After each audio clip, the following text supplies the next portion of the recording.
Hello and welcome. Did you know that perfectionism is not actually a strength, but it's a survival strategy?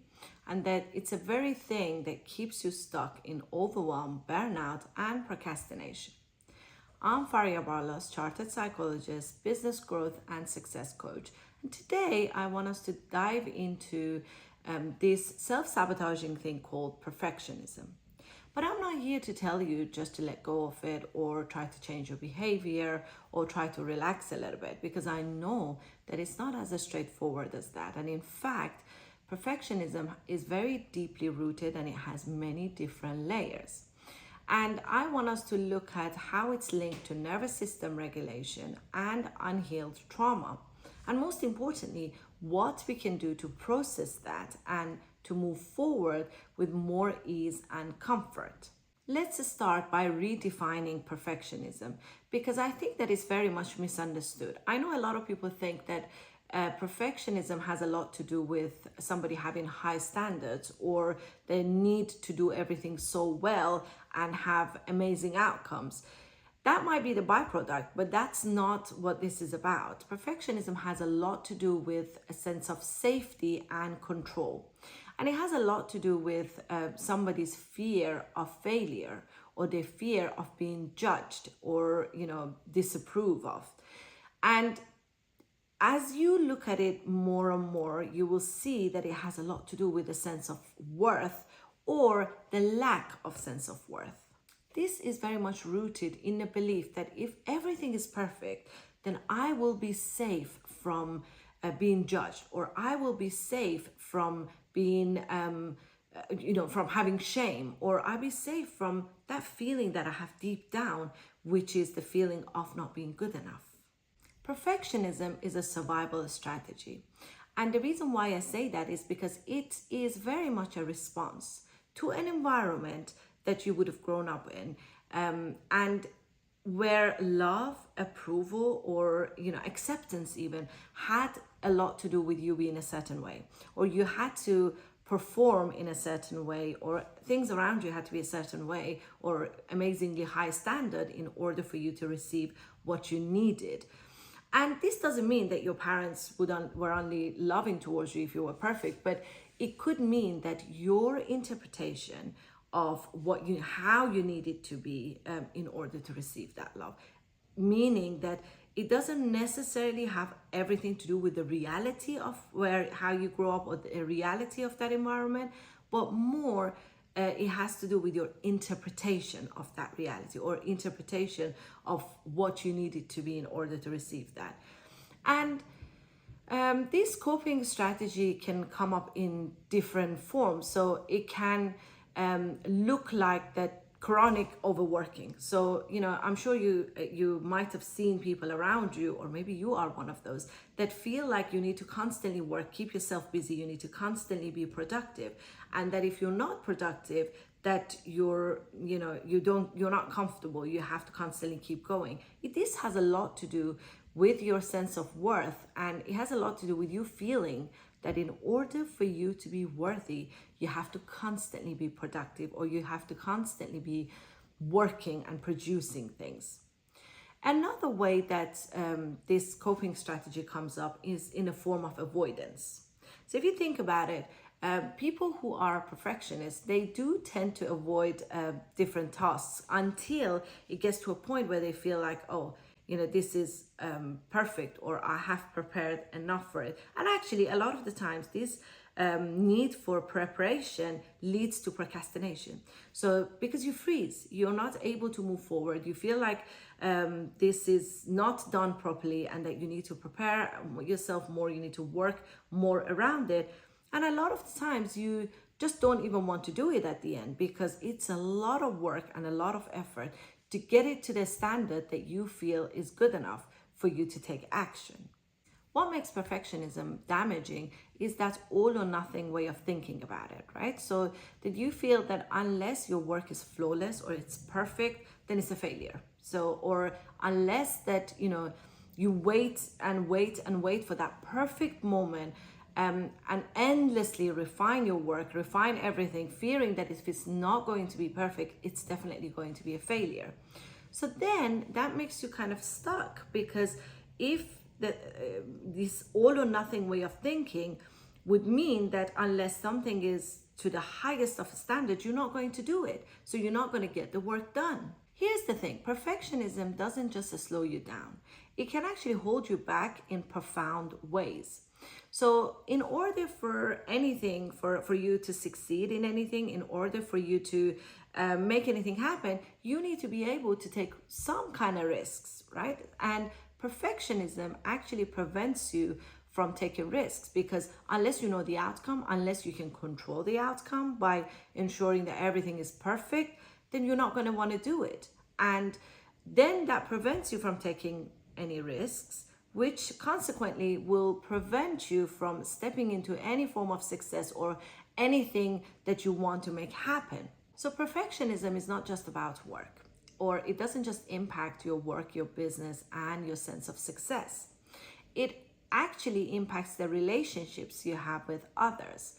Because if you're constantly having to control the outcome or ensure that the outcome is exactly how you want it to be, then at work you will tend to micromanage others, because you're trying to control every possible mistake and prevent every possible mistake from taking place.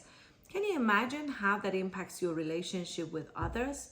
Or you may need to be people pleasing, because you're wanting to ensure that everything is perfect. So you say yes to a lot of things that you are not necessarily able or don't have the capacity to do. So it puts you in a bit of a difficult position. And the cost of perfectionism is actually huge, because it constantly keep you in that place of over planning, that you're spending too much time, too much effort trying to get everything done right, preparing for something that you may never take action on. So then what will happen is that you become exhausted, and there is a real chance and a real risk of a burnout. And then you might even miss opportunities, because if you're constantly waiting for that moment or waiting for that work to be a certain way, you may miss opportunities that are coming your way, but you're too busy trying to get this work done in a perfect way that you will miss those opportunities. And actually, the other danger of it is that you're always waiting to achieve something in order to feel adequate, or in order to feel good enough. And this sets you up to fail constantly, because if you're waiting for that external validation in order to fix or prepare something in your inner world, then you're setting yourself up to fail. And that's never going to take place. To truly understand perfectionism, we need to understand our nervous system and how it works. Because perfectionism is often rooted in a freeze response. Freeze response is actually a trauma response, where our nervous system keeps us stuck in one place because it doesn't feel safe enough for us to be able to move. Usually these would have taken place in our childhood, because that's the time that our understanding of the world is much more limited, and our capacity and our abilities are also somehow limited. So when we experience emotional stress or any kind of emotional trauma, especially in our childhood, our bodies goes into survival state. And if you think about it, if the way that you avoided criticism, or in a way that you managed to get love, acceptance, was to be perfect all the time, then your body registers that as a way of being, and it keeps you stuck in that place. Because your body understands that as a survival mode. So the body understands that in order for you not to be rejected, you need to be a certain way. And in order for you to receive that approval that you so badly needed, or to get that appreciation from others, you need it to be a certain way. So your body understands that as a survival strategy, and it goes into that mode. As you can imagine, this can be extremely exhausting, because this is not just a mindset. This is not just in our own head. It's a bodily response to something that would have been painful for us. It can be very exhausting, because it means that your nervous system is in a cycle of fight, where you're constantly having to work extra, or freeze, where you just freeze and you go into procrastination. So you're constantly going back and forth between this cycle, and it keeps you stuck. It keeps you feeling exhausted, and it can be very paradoxical, because perfectionism has this thing that it looks like you're wanting or striving for excellence, but really and truly, it is just about control. And when you're stuck in this cycle, it's almost impossible to experience the freedom that you truly want, or to experience the creativity that you need to have success. And it's really difficult to move past it.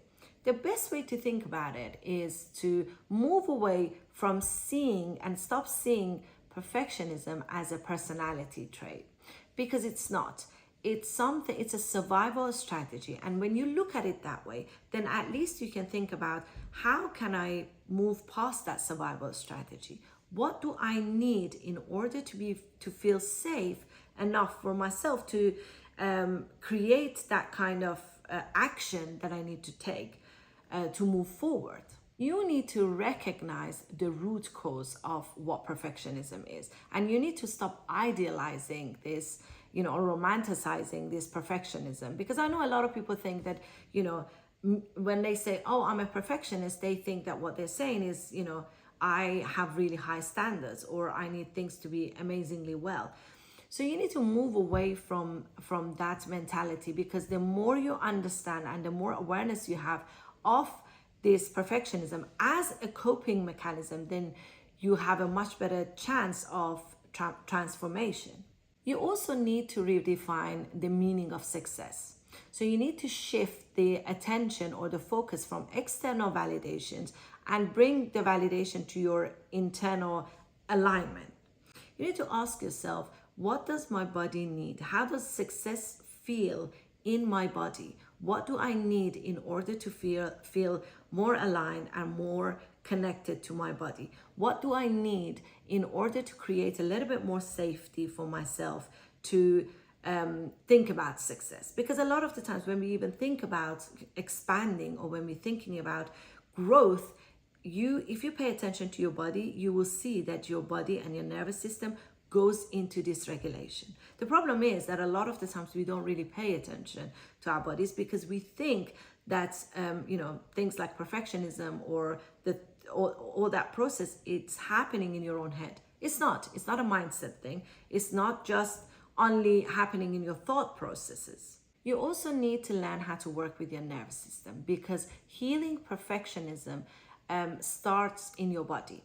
So you need to know first what your body needs, because a lot of the times when we talk about, nervous system regulation, people immediately go into just breath work, or they think that they need to meditate. But actually, if you don't know what your body needs first, because it might need a gentle movement to move away from freeze, it's not just about doing meditation. So you need to first try to be more in touch with your body and learn what your body needs. I have created a free resources for you. I'll leave it in a description box for you, so you can actually check it out and see if it helps you, because it then explains to you what functional freeze is and how you're going to be able to get out of it. So feel free to download that if you want. But essentially what you will need is to learn how to connect with your body and learn what it needs. So then you can think about, okay, does it need grounding, breath work, movement, and how you may be able to bring it to regulation. I also want you to remember something, that breaking free from perfectionism is not about you abandoning your desires or your ambitions or the things that you truly want in life, but more it's about aligning them with the way, in a way that feels sustainable, in a way that it feels joyful, and in a way that it feels authentic to who you are. Perfectionism doesn't have to control your life. By you understanding its roots and you understanding how to work with your nervous system, you can step into your full potential. If this resonates with you, feel free to download my free resources. I will leave the link in the description box for you, and it will teach you how to move away from the freeze response and into your full potential and into action. Also, feel free to subscribe to this channel if you want to have more videos on trauma healing, self-development, and growth.